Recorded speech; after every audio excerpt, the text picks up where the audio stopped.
Today marks the beginning of the final year of the 11th Parliament. I will state without any fear of contradiction that this Parliament has been the epitome of the people-centered legislature. I want to commend His Excellency, the President of the Republic of Uganda, for his unwavering support to the legislature. And I also want to commend all of you, members, for living up to your role and responsibility. Thank you so much. In a special way, I take this opportunity to appreciate all the speakers and presiding officers of sister parliaments and legislatures in Africa that have honored our invitation. Thank you so much for your solidarity and for loving Uganda. You are most welcome to Uganda, the Pearl of Africa. Honorable members, it's a command of the 1995 Constitution of Republic of Uganda under Article 101, Sub-Article 1, that the President shall, at the beginning of each session of Parliament, deliver to Parliament an address to the State of Nation. Therefore, today the House and indeed the nation will receive the presidential address on the State of Nation. Unless circumstances dictate, this will be the final State of Nation address that the 11th Parliament will receive from His Excellency the President. Especially that, considering that by this time next year, the 12th Parliament will be in session. Basing on that, it is a historic opportunity for all patriots and the people of goodwill to reflect on our collective achievements as a nation and take stock of the prevailing challenges and opportunities for a sustained growth of our beloved nation, Uganda. Your Excellency and honorable members, during the previous session, Parliament's performance was generally outstanding and was characterized by greater responsiveness, efficiency, and effectiveness. To this end, Parliament of Uganda held 75 sittings, during which 2 oaths were administered to new members of Parliament. That is Honorable Akifensa Grace Ngabirano and Honorable Luimbasi Elias Nalukola. 35 bills were passed, 3 petitions were concluded, 45 resolutions were passed, and 53 reports were adopted. I take this opportunity to commend the members of Parliament and all the entities that took time and contributed to the passing of the following laws: the Appropriation Bill 2024, the Higher Education Students Financing Amendment Bill 2024, the National Commission for UNESCO Amendment Bill 2024, the National Information Technology Authority Uganda Amendment Bill 2024, the Cotton Development Bill Amendment Bill 2024, the Dairy Industry Amendment Bill 2024, the National Agricultural Advisory Services Amendment Bill 2024, the National Forestry and Tree Planting Amendment Bill 2024, the National Arbitration and Conciliation Amendment Bill 2024, the National Coffee Amendment Bill 2024, the Uganda National Roads Authority Repeal Bill 2024, the Uganda Road Fund Amendment Bill 2024, the Public Enterprise Reform and Divestiture Amendment Bill 2024, the Tier 4 Institutions and Moneylenders Amendment Bill 2024, the Non-Performing Assets Recovery Trust Repeal Bill 2024, the Technical and Vocational Education Technical Bill, Training Bill 2024, the National Sports Amendment Bill 2024, the Occupational Safety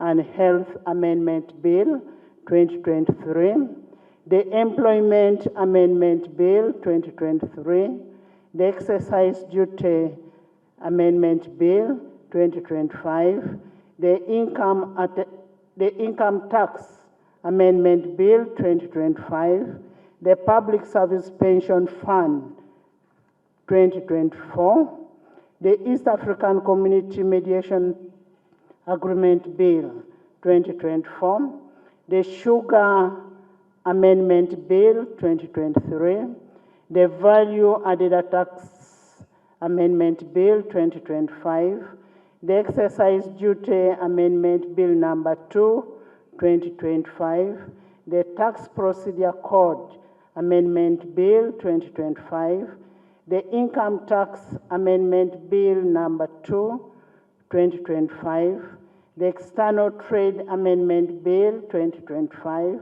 the Stamp Duty Amendment Bill 2025, the Hides and Skins Export Duty Amendment Bill 2025, the Supplementary Appropriation Bill 2025, the Appropriation Bill 2025, the Political Parties and Organizations Amendment Bill 2025, the Uganda People's Defense Forces Amendment Bill 2025.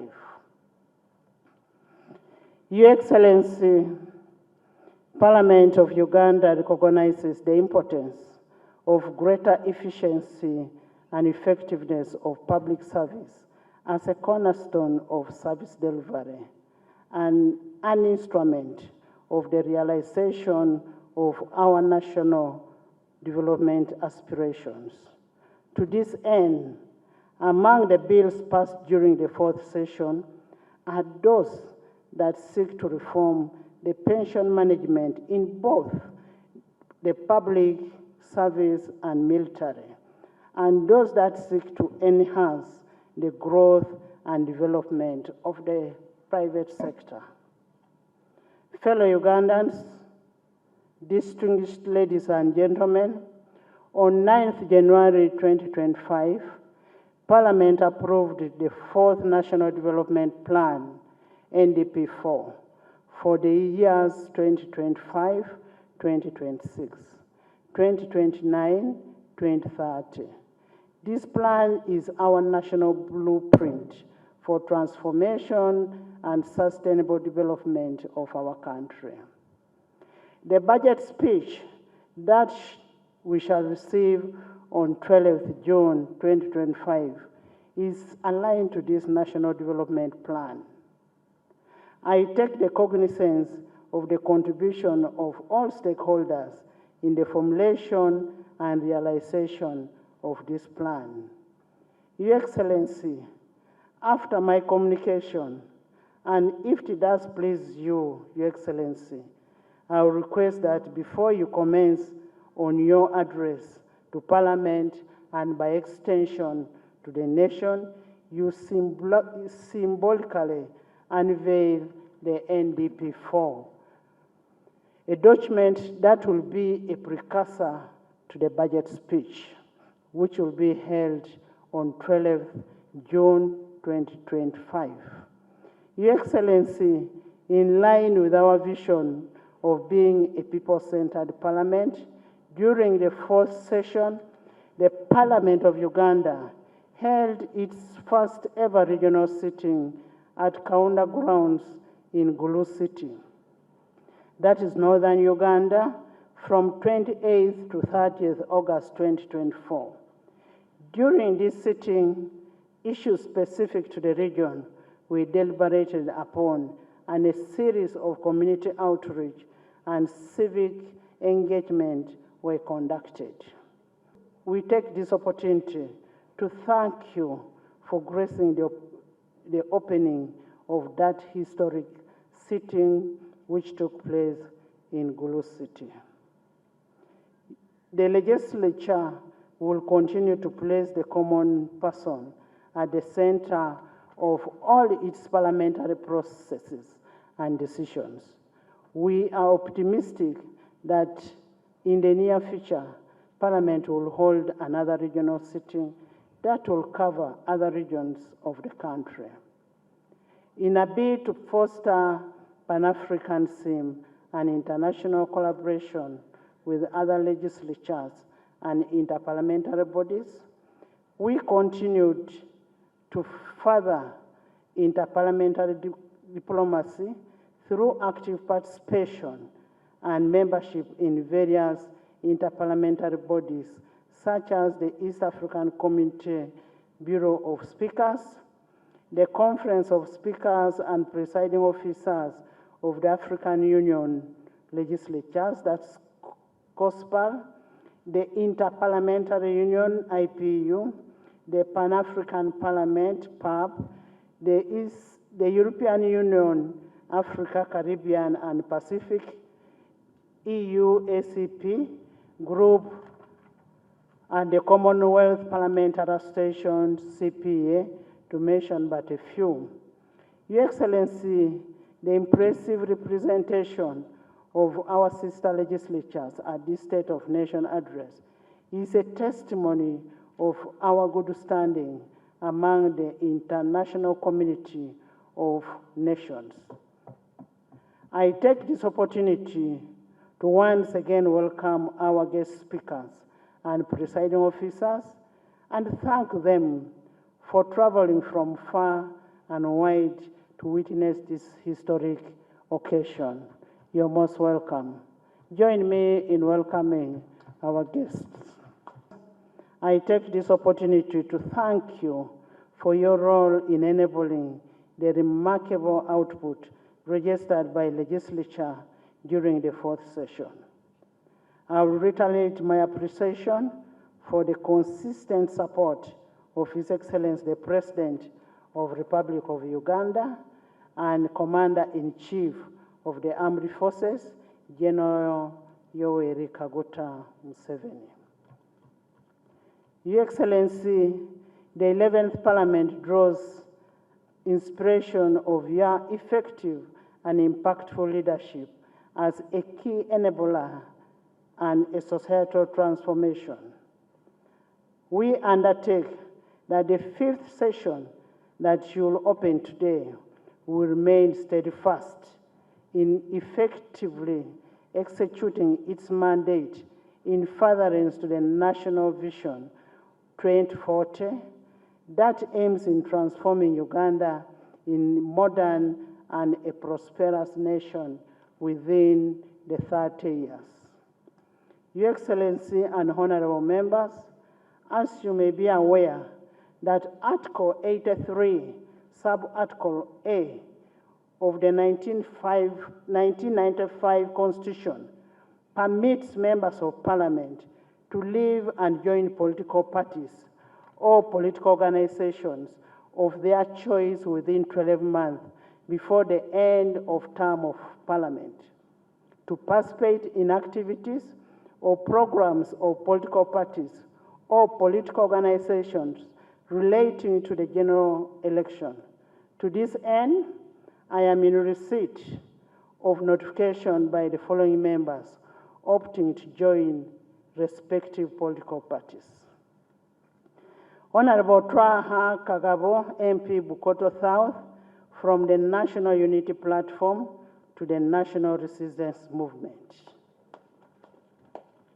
Honorable Akol Anthony, MP Clark North, from the Forum for Democratic Change to the National Resistance Movement.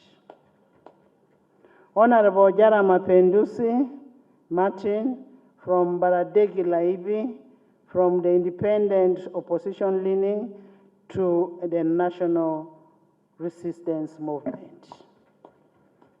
Honorable Ongetho Emmanuel from Jonam County from Forum for Democratic Change to the National Resistance Movement. Honorable Mpuga Matthias Nyendo Mukungwe from the National Unity Platform to the Democratic Front. Honorable Dr. Abed Bwanika, MP Kimanya Kabonera from National Unity Platform to the Democratic Front. Honorable Kakembo Michael, MP Entebbe Municipality, from the National Unity Platform to the Democratic Front. Honorable Kakandi Juliet Nakabuye, City Woman MP Masaka, from the National Unity Platform to the Democratic Front. We wish the members well in the exercise of their freedom of association as prescribed in Article 29 of the Constitution of Uganda, which we swore to uphold. Despite the remarkable strikes that we have made, the fourth session was not without any challenges. We regrettably lost 2 sitting members of Parliament in the person of Honorable Sarah Mateke, woman member of Parliament of Kisoro, and Honorable Mohammed Segrinya, MP Kawempe North. We continue to pray for internal repose of their souls. Pursuant to Article 94(4)A of the Constitution of the Republic of Uganda, 1995, and Rule 26(1) of the Rules of Procedure of Parliament of Uganda, Legislature will continue to prioritize government business. We look forward with optimism to government legislative agenda for the fifth session and other plans that may be contained in today's presidential address of nation. I say all this for God and my country.